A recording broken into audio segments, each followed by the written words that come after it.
سلام. اليوم قلت غادي ندير واحد الاكله اللي كنت كنحماق عليها وباقي كنحماق عليها من الطفوله ديالي، اللي هي كغاطا ديال الخضره اللي كيجي رائع واعر واعر واعر واعر بزاف كيف ما كتشوفوا معايا.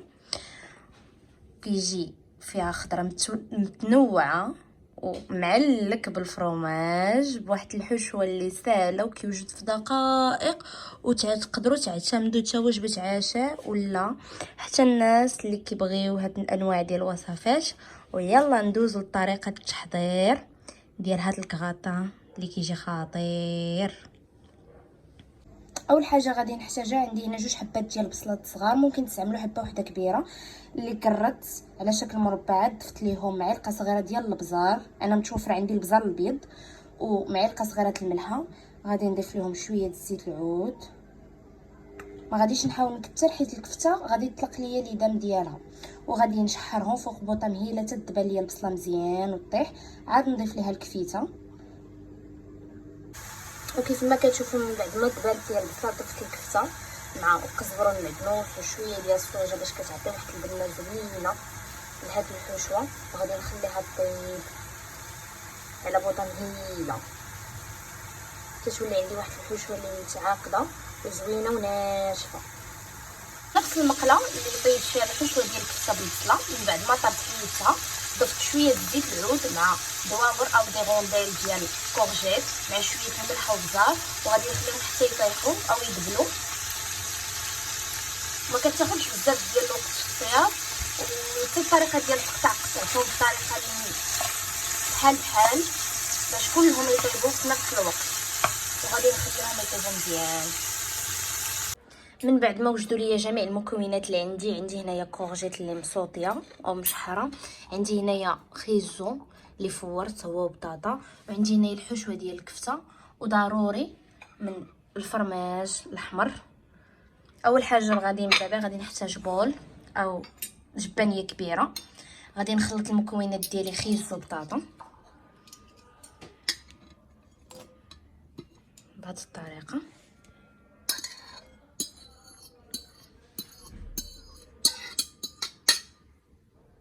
وغادي نضيف البطاطا، وغادي نضيف الحشوه ديال الكفته، وغادي نخلي الكورجيت على جنب،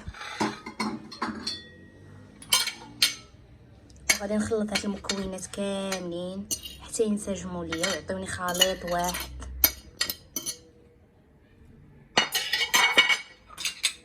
وغادي نضيف ليه شويه ديال الفرماج باش كيعلكو كيعطيه واحد البنه اللي زوينه.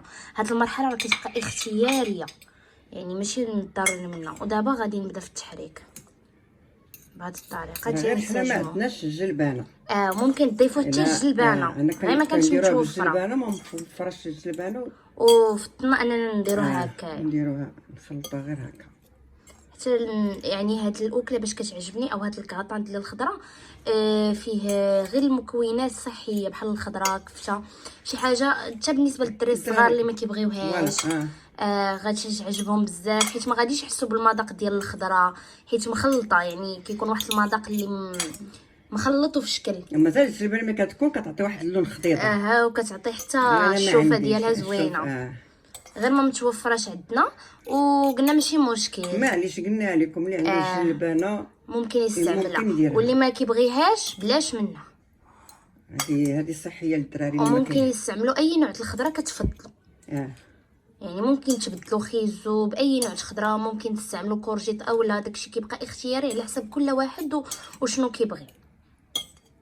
وغادي نبقى هكا مستمره في التحريك. وبالنسبه للطبقه الاخيره في هذا الكغاطا، عندي هنا 4 الحبات ديال البيض، غادي نضيف لهم 2 ياغورت مسوس،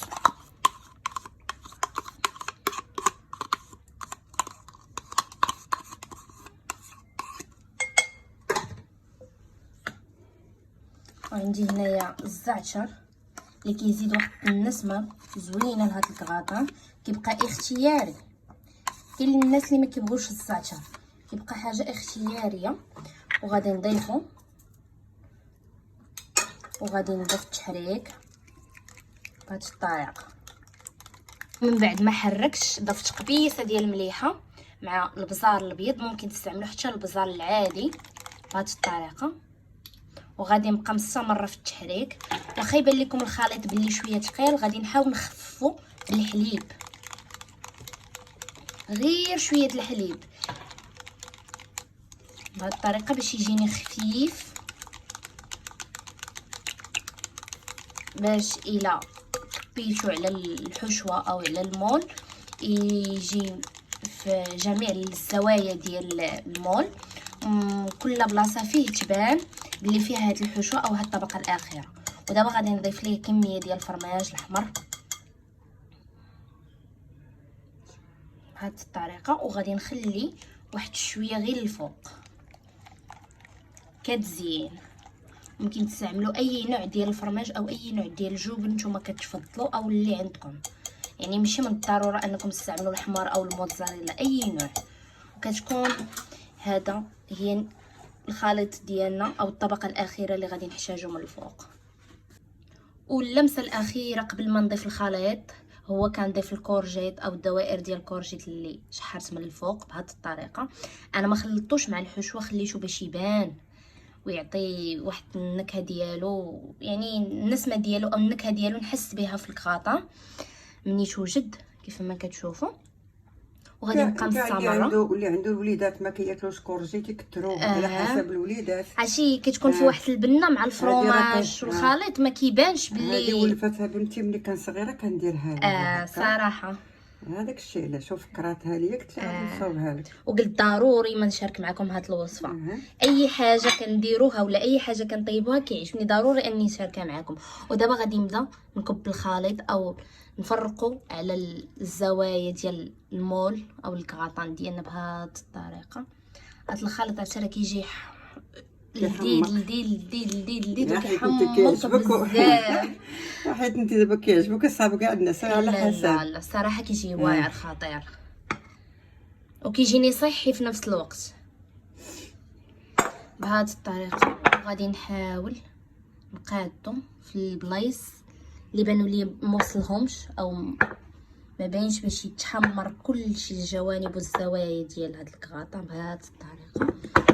ودابا اللمسه النهائيه اللي هي رشيشه ديال الفرماج من الفوق بهذه الطريقه باش كيعطي واحد التعليكه خطيره زوينه زوينه زوينه بزاف. وفي نفس الوقت وانا كنقاد الكغاطان ديالي درت الفران على درجه ديال 200 فوق ولتحت، وغادي نخليه يسخن باش ندخل ليه الكغاطان هو سخون ماشي يكون بارد. وغادي نخليكم حتى نوريكم النتيجه النهائيه ديال هاد الطبق ديالنا او الكغاطان ديال الخضره كيفاش كيجي. كيف ما كتشوفوا معايا من بعد ما خرجت الكغاطان ديالي الخضره من الفران كيفاش كيجي. شوفوا لي هاد اللوين من بعد ما تحمرت مزيان. دابا غادي نقطع معكم واحد المورسو باش تشوفوا كيفاش غادي تجي من الداخل. صراحه كتجي خطيره خطيره خطيره خطيره خطيره بزاف كما كتشوفوا. شوفوا لي على واحد الطبقه كي دايره، شوف عرفتي الرائحه يا سلام، عرفتي واحد الرائحه زكيه بزاف وزوينه. وكنتمنى ان شاء الله هذا الفيديو يكون خفيف ظريف على قلوبكم. وما تنساوش تدعموني بدي لايك ودي زابوني القناه ديالي شهيوات المزيانه ولي كومونتير ولي جيم. وكنتمنى ان شاء الله هذا الفيديو يجيكم خفيف ظريف وتبارطاجيوه مع صحابكم وحبابكم اللي ممكن يحتاجوا بحال هاد الانواع ديال الوصفات.